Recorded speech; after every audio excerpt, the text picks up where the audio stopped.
Hi hello नमस्कार, मी सुवर्णा स्वागत करत आहे आपलं पुन्हा एका नवीन मिनी ब्लॉगमध्ये। तर आजचा ब्लॉग आहे बैलपोळ्याचा आणि बैलपोळा म्हटलं की पुरणपोळी आलीच आणि पुरणपोळीसाठी आणखीन एक छान असं रिझनही होतं, जे की होतं माझ्या शिवचा तिथीनुसार बर्थडे।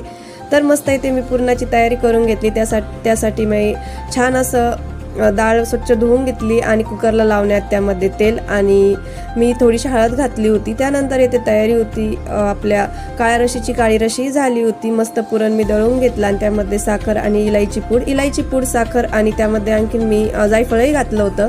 त्यानंतर मस्त शेंगुळे वळून घेतले होते आणि येथे मस्त अशी माझी पुरणपोळी लाटून भाजून तयार होती। तर हो येते मलाही पुरणपोळी येते। त्यानंतर मस्त अशी कुरडई तडतडली, त्यानंतर शेंगोळे काढले आणि भजेही मस्त निघले होते।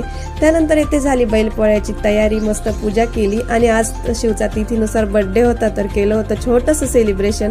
तिथीनुसार म्हटल्यावर काय करणार ना, आपण तर डेटनुसारच करतो। तर डेटला तर मस्त जोरात त्याचं सेलिब्रेशन होणारच होतं, पण खरंच त्याला खूप कळायला लागलं होतं आणि त्याचा तो आनंद व्यक्तही करत होता। मस्त छोटीशी पेस्ट्री आणली होती आणि ती मस्त कट करून त्याचं बर्थडे सेलिब्रेशन केलं।